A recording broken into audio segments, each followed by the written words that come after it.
Hello everyone, कैसे हो आप सब। उम्मीद है बढ़िया होंगे और झारखंड बोर्ड की परीक्षा की तैयारी आप लोगों की बेहतरीन हो रही होगी। साथियों, आज के इस वीडियो में हम झारखंड बोर्ड परीक्षा 2025 के लिए क्लास 8 का विज्ञान पेपर को देखने वाले हैं, जो आपका पेपर सेकंड है। आपका विज्ञान में टोटल 50 प्रश्न पूछा जाएगा और झारखंड बोर्ड के विज्ञान के क्वेश्चन को हम लोग देखेंगे।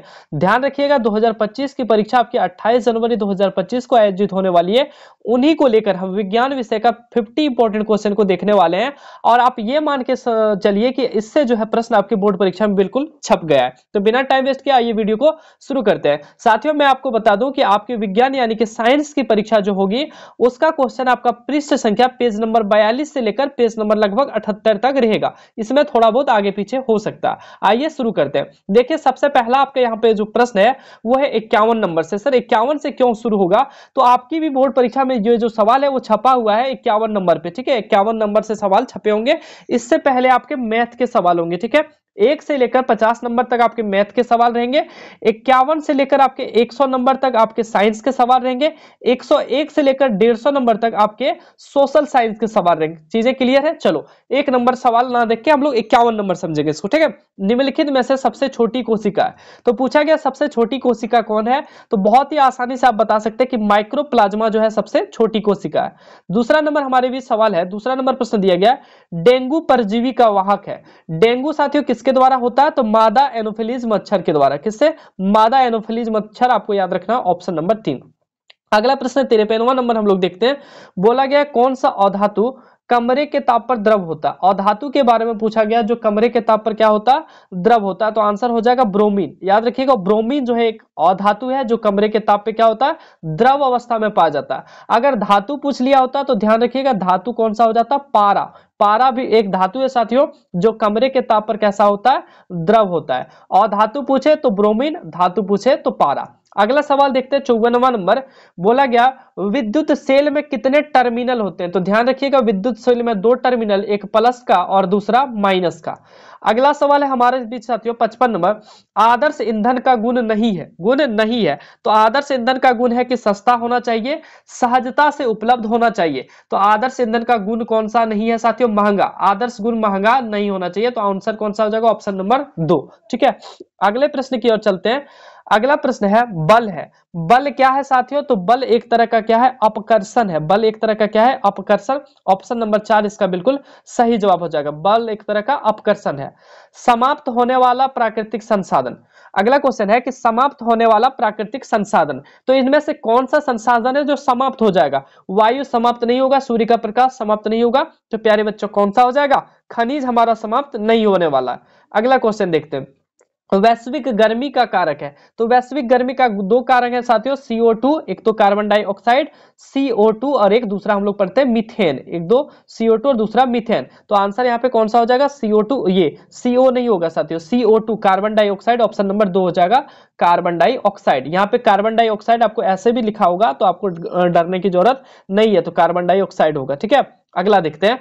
अगला क्वेश्चन दे रखा है दूषित पानी पीने से कौन सा रोग होता है? याद रखिएगा, दूषित पानी पीने से टाइफाइड रोग होता है। कौन सा रोग? टाइफाइड रोग। अगर आप दूषित पानी पीते हैं तो कौन सा रोग होता है? टाइफाइड। अगले प्रश्न की ओर हम लोग चलते हैं। अगला हमारा सवाल है पृथ्वी के अचानक कंपन को कहते हैं। पृथ्वी में अचानक कंपन आ जाए साथियों, वाइब्रेशन आ जाए, तो इसी को हम लोग क्या बोलते हैं? भूकंप बोलते हैं। ऑप्शन नंबर 1 हो जाएगा। अगला प्रश्न है हमारे बीच, बोला गया है द्वितीयक प्रदूषक है। साथियों द्वितीयक प्रदूषक कौन सा होता है? सल्फर डाइऑक्साइड SO2, ये द्वितीयक प्रदूषक है। अच्छा, प्राथमिक प्रदूषक पूछ ले तो कौन सा हो जाएगा साथियों? प्राथमिक प्रदूषक पूछ ले तो याद रखिएगा कार्बन डाइऑक्साइड। द्वितीयक प्रदूषक सल्फर डाइऑक्साइड, प्राथमिक प्रदूषक कार्बन डाइऑक्साइड। अगले प्रश्न की ओर हम लोग चलते हैं। कोशिकीय श्वसन का सक्रिय स्थल है। कोशिकीय श्वसन का सक्रिय स्थल पूछा गया, तो कौन सा हो जाएगा साथियों? माइटोकॉन्ड्रिया। ऑप्शन नंबर 1 हो जाएगा। कौन सा हो जाएगा? माइटोकॉन्ड्रिया। अगला क्वेश्चन दिया गया है कोशिका की खोज कब हुई थी? तो कोशिका की खोज कब हुआ था? 1665 ईस्वी में। किसके द्वारा किया गया था साथियों? रॉबर्ट हुक के द्वारा। ये भी क्वेश्चन पूछ लेता है। ठीक है, रॉबर्ट हुक के द्वारा कोशिका की खोज किया गया था। एक क्वेश्चन यहां से कोशिका से और बनता है साथियों कि जीवित कोशिका की खोज किसने की? तो जीवित कोशिका की खोज किया था Antony von Leeuwenhoek. Antony von Leeuwenhoek ने किया था जीवित कोशिका की। कोई दिक्कत? कब किया था जीवित कोशिका की खोज? तो 1674 में। कब किया था? 1674 में। ठीक है, मृत कोशिका की खोज किया था रॉबर्ट हुक ने 1665 में। ध्यान रहेगा। अगला प्रश्न की ओर चलते हैं। बोला गया है पेंसिल का जो लीड बनाया जाता है उसमें किसका उपयोग किया जाता है, तो याद रखिए ग्रेफाइट। पेंसिल के लीड में क्या किया जाता है, ग्रेफाइट। ग्रेफाइट एक ऐसा अधातु है प्यारे बच्चों, ग्रेफाइट एक ऐसा अधातु है जो विद्युत का क्या है, सुचालक है। यानी कि अधातु जितना भी होता है वो विद्युत का कुचालक होता है, उसमें करंट नहीं पास होता है, लेकिन एक ग्रेफाइट एक ऐसा अधातु है जो विद्युत का क्या है, सुचालक है, यानी कि जिसमें करंट पास हो सकता है। तो ध्यान रखिएगा पेंसिल जो है आपका, पेंसिल से कभी भी इलेक्ट्रिक चीजों को टच नहीं करना चाहिए, ठीक है। अगला क्वेश्चन देखिए, बोला गया कौन जीवाश्म ईंधन नहीं है, इनमें से कौन जीवाश्म ईंधन नहीं है। जीवाश्म ईंधन जो जीवों से प्राप्त होता है प्राय साथियों, जो जीवों से, बताओ कोयला, कोयला तो जीवों से प्राप्त हुआ है, बहुत पुराना चीज है, तो कोयला इसमें जीवाश्म ईंधन है। प्राकृतिक गैस भी जीवाश्म ईंधन है, पेट्रोलियम भी जीवाश्म ईंधन है, तो कौन सा नहीं है, लकड़ी। तो यहाँ पूछा गया नहीं, तो आंसर हो जाएगा लकड़ी साथियों, ठीक है। बाकी ये तीनों क्या है, जीवाश्म ईंधन है। अगला प्रश्न दिया गया 66 नंबर, रगड़ने से उत्पन्न आवेश को कहते हैं, रगड़ने से उत्पन्न आवेश को क्या कहते हैं साथियों, स्थिर विद्युत आवेश कहते हैं, ठीक है, स्थिर विद्युत, याद रखिएगा स्थिर विद्युत रगड़ने से, ठीक है। अगला क्वेश्चन देखते हैं 67 नंबर, बोला गया है विपरीत आवेशों के बीच क्या होता है, प्लस माइनस के बीच क्या होता है साथियों, आकर्षण होता है, क्या होता है, आकर्षण। और अगर पूछ ले एक समान आवेशों के बीच क्या होता है, तो प्रतिकर्षण। तो आंसर इसका 1 नंबर होगा। अगला नंबर दिया गया साथियों, हार्मोन क्या है, तो हार्मोन क्या है, एक तरह का केमिकल पदार्थ है, रासायनिक पदार्थ, ऑप्शन नंबर 2 हो जाएगा। अगला प्रश्न दे रखा है, अगला क्वेश्चन है 69, बोला गया निम्न में से कौन जीवाणु से जनित रोग है। जीवाणु से जनित रोग है साथियों, चेचक जीवाणु से नहीं होता, रेबीज कुत्ता के काटने से होता है, खसरा जीवाणु से नहीं होता, क्षय रोग जिसको टीबी बोला जाता है साथियों, ये किससे होता है, तो जीवाणु जनित रोग है, ठीक है। अगला क्वेश्चन बोला गया 69 के बाद 70, कौन सी गैस अत्यंत विषैली है, कौन सी गैस बहुत ज्यादा विषैली है, तो इसका नाम है साथियों कार्बन मोनोऑक्साइड। कार्बन मोनोऑक्साइड बहुत ज्यादा विषैली गैस है, इससे साथियों जो है आपकी क्या हो सकती है, मौत हो सकती है इसको सूंघने पर, ठीक है। ये ब्लड को जो है रोक देता है, ये ब्लड का जो है सर्कुलेशन को। अगला बोला गया साथियों प्रोटीन का संश्लेषण होता है, तो प्रोटीन का संश्लेषण कहां होता है, राइबोसोम में, कहां पे, राइबोसोम में, ऑप्शन नंबर 2 हो जाएगा। अगला हम लोग 72 नंबर पे चलते हैं, एड्स। एड्स एक बीमारी है साथियों, किसी संक्रमित व्यक्ति से दूसरे व्यक्ति में किसके जरिए फैलता है, तो रुधिर धारण से, ब्लड जब चढ़ाते हैं साथियों, अगर किसी व्यक्ति को एड्स है तो दूसरे व्यक्ति को भी ब्लड चढ़ाने पर क्या हो जाएगा, एड्स हो जाएगा, तो रुधिर धारण से। अगला क्वेश्चन दिया 73 नंबर, विद्युत धारा उत्पन्न करता, विद्युत का धारा साथियों क्या उत्पन्न करता है, उष्मीय प्रभाव, चुंबकीय प्रभाव, रासायनिक प्रभाव। तो आंसर होगा उष्मीय, रासायनिक एवं चुंबकीय प्रभाव, तो ऑप्शन नंबर 4। ऐसा ही क्वेश्चन साथियों, ये बोर्ड एग्जाम का ही क्वेश्चन है, आप ये लिख लो कि बोर्ड एग्जाम का ही क्वेश्चन है, 2025 में आएगा ही आएगा, ठीक है। इसी से सारा सवाल नहीं आएगा, लेकिन ऐसा ही सवाल आएगा, ये बिल्कुल ऐसे ही कॉपी में आपको लिखा हुआ देखने मिलेगा, ठीक है। अगला क्वेश्चन देखते हैं, अगला क्वेश्चन है दाब का मात्रक है साथियों, दाब का मात्रक क्या है, तो पास्कल है, दाब का मात्रक क्या है, पास्कल है, ठीक है, याद रखिएगा। बल का मात्रक पूछ ले तो याद रखिएगा न्यूटन है, क्या है साथियों, न्यूटन है। बहुत ज्यादा इंपॉर्टेंट दोनों क्वेश्चन है, दाब का मात्रक पास्कल और बल का न्यूटन। अगले क्वेश्चन की ओर चलते हैं, अगला क्वेश्चन है ज्वाला के कितने क्षेत्र होते हैं, ज्वाला में साथियों कितना क्षेत्र, ये जो मान के चलिए मोमबत्ती जलाते हैं ना, तो उसमें जो है साथियों कितना क्षेत्र होता है, ये पूछा गया। तो ज्वाला में साथियों 3 क्षेत्र होता है, कितना क्षेत्र, 3 क्षेत्र, ऑप्शन नंबर 2 इसका बिल्कुल सही जवाब हो जाएगा। अगला क्वेश्चन देखते हैं 76, मुकुलन द्वारा किसमें जन्म होता है साथियों, तो हाइड्रा में किसके द्वारा होता है, मुकुलन द्वारा, ठीक है, याद रखिए मुकुलन द्वारा किसमें जन्म होता है, हाइड्रा में। अभी अमीबा में किसके साथ द्वारा साथियों, द्विखंडन विधि द्वारा जन्म होता है, याद रखिएगा ये दोनों। चलो अगले क्वेश्चन की ओर हम लोग चलते हैं, अधातुओं के ऑक्साइड होते हैं, अधातु के पूछे गए, अधातु के, याद रखिएगा धातु के जो ऑक्साइड होते हैं साथियों, धातु का जब ऑक्सीजन से रिएक्शन कराता है ऑक्साइड के साथ, तो वो अम्लीय प्रभाव करता है, कैसा, अम्लीय, ठीक है। लेकिन अधातुओं का पूछा गया है, तो अधातुओं का ऑक्साइड कैसा होता है साथियों, सॉरी धातुओं के जो ऑक्साइड होते हैं साथियों, ध्यान रखिएगा एक चीज, धातु के जो ऑक्साइड होते हैं वो क्षारीय व्यवहार करते हैं, कैसा, क्षारीय व्यवहार करते हैं। और अधातु के ऑक्साइड कैसा करते हैं, अम्लीय, अ से अधातु, अ से अम्लीय, आप ये याद रखिएगा। अगला क्वेश्चन देखते हैं, अगला क्वेश्चन दे रखा, आग उत्पन्न करने के लिए आवश्यक है, आग उत्पन्न करने के लिए क्या आवश्यक है, ईंधन का होना चाहिए, वायु का होना चाहिए और उष्मा का होना चाहिए, तो इनमें से सभी हो जाएगा इसका करेक्ट आंसर। अगला 79 नंबर हमारा क्वेश्चन है, मलेरिया रोग का कारण है, मलेरिया रोग का कारण क्या है साथियों, तो प्रोटोजोआ है, तो ऑप्शन नंबर 1 बिल्कुल सही जवाब हो जाएगा। अगला है साथियों निम्नांकित में कौन विद्युत का कुचालक है? कुचालक यानी कि जिसमें करंट जो है नहीं जाता है, करंट जिसमें पास नहीं होता। जैसे एक लकड़ी ले लोगे, सूखी लकड़ी, करंट जाएगा? नहीं जाएगा। तो उसी तरह बोल रहा है किसमें करंट नहीं जाता? तांबा में तो जाता है, लोहा में भी जाता है, एल्युमिनियम में भी जाता है, लेकिन रबड़ में साथियों करंट नहीं पास होगा, यानी कि ऑप्शन नंबर 4 हो जाएगा, जो विद्युत का क्या है? कुचालक है। कोई दिक्कत नहीं है। अगला यहाँ पे इसी तरह से पूछ लेता है साथियों कि इनमें से कौन विद्युत का सुचालक नहीं है, ऐसे पूछ लेता है कोई कि कौन सुचालक नहीं है। तो सुचालक कौन सा नहीं है इसमें? रबड़। या तो पूछ ले कुचालक है, या तो पूछ ले सुचालक नहीं है, बात क्या है? एक ही है। चलो अगला क्वेश्चन देखते हैं 81 नंबर। निम्न में से कौन सी गैस दहन में उपयोगी होती है? दहन यानी कि आग लगाने के लिए कौन सी गैस का उपयोग होता है? तो ऑक्सीजन का, ऑप्शन नंबर 2। अगर पूछ ले आग बुझाने के लिए साथियों तो कार्बन डाइऑक्साइड। इस क्वेश्चन का आंसर दहन के लिए पूछा, जलने के लिए ऑक्सीजन, बुझाने के लिए कार्बन डाइऑक्साइड, इसको CO2 कहते हैं। ठीक है, चलो अगला क्वेश्चन देखते हैं। अगला क्वेश्चन दे रखा है बैलों द्वारा गाड़ी को खींचना किस प्रकार का बल का उदाहरण? देखो बैल जब गाड़ी खींचता ना तो उसके मांसपेशी पे बल लगता है, तो कौन सा बल हो जाएगा? पेशीय बल हो जाएगा। कोई तकलीफ नहीं है। 83 नंबर हम लोग चलते हैं। एक अधातु जो कठोर होता है, एक अधातु जो क्या होता है? कठोर होता है। देखो अधातु का गुण क्या है कि वो कठोर नहीं होता, वो भंगुर होता है। जैसे ग्रेफाइट, ग्रेफाइट किसमें पाया जाता है साथियों?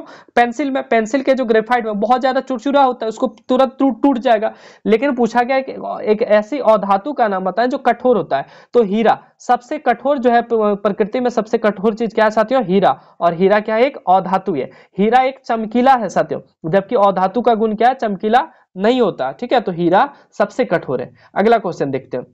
अगला बोला है निम्न में कौन संश्लेषित रेशा है? संश्लेषित पूछा गया जिनको मनुष्य ने बनाया, तो इसमें कौन सा हो जाएगा साथियों? रेयन। रेयन क्या हो जाएगा? संश्लेषित रेशा है। आगे क्वेश्चन है 85 नंबर हम लोग चलते हैं।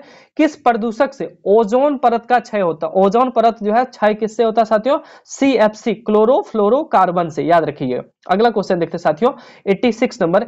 एक युग्मनज में पाए जाने वाले केंद्रकों की संख्या, जायगोट में पूछा जा रहा है। जब मादा और नर का साथियों संलयन होता है तो उससे युग्मनज बनते हैं, और उस युग्मनज में पाए जाने वाले केंद्रकों की संख्या कितनी होती है? 1 होती है, ऑप्शन नंबर 1। ठीक है, अगला क्वेश्चन देखते हैं।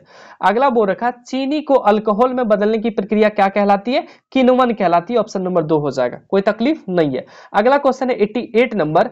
वृद्धि हार्मोन का स्राव करने वाली ग्रंथि का नाम है? वृद्धि हार्मोन साथियों, वृद्धि जिससे आदमी को वृद्धि मिलता है यानी कि बढ़ता है, तो पीयूष ग्रंथि इसको बोलते हैं। कौन सा?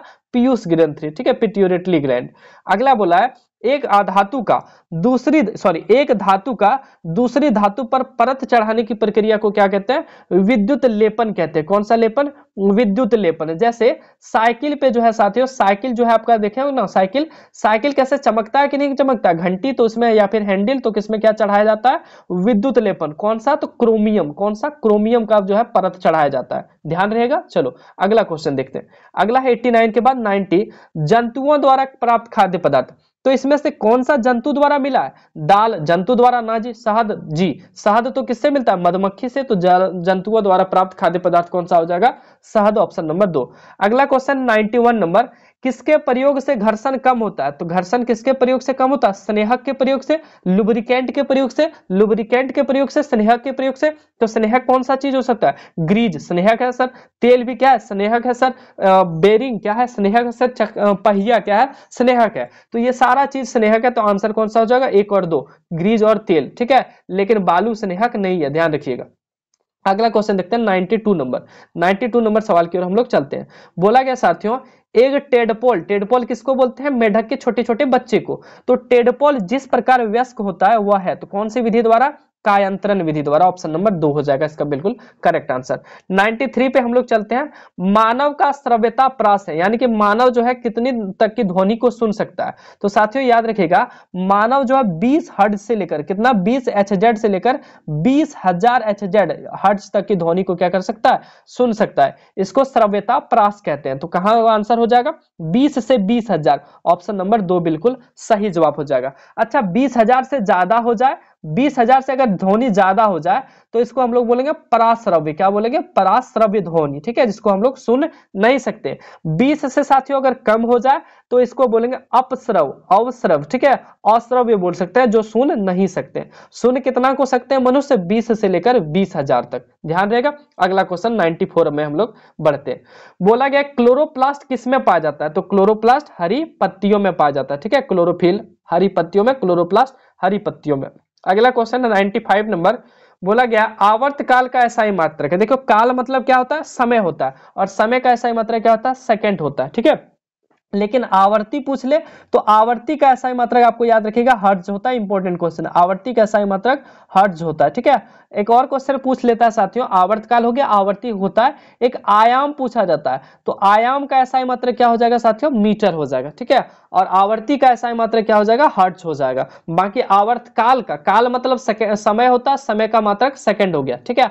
आयाम, आयाम जो है साथियों लंबाई को नापने के लिए करते हैं, तो मीटर हो जाएगा। हर्ट्ज यानी कि आवर्ती का एसआई मात्रक हर्ट्ज होता है, याद रखिएगा, बहुत इंपॉर्टेंट क्वेश्चन है। इन तीन जो क्वेश्चन बताया ना यहाँ पे, अभी 3 क्वेश्चन, एक ये वाला और एक आवर्ती वाला और एक आयाम वाला, एक क्वेश्चन पक्का रहेगा, ठीक है। बाकी सारे को इंपॉर्टेंट है, यहां से भी एक क्वेश्चन रहेगा पक्का।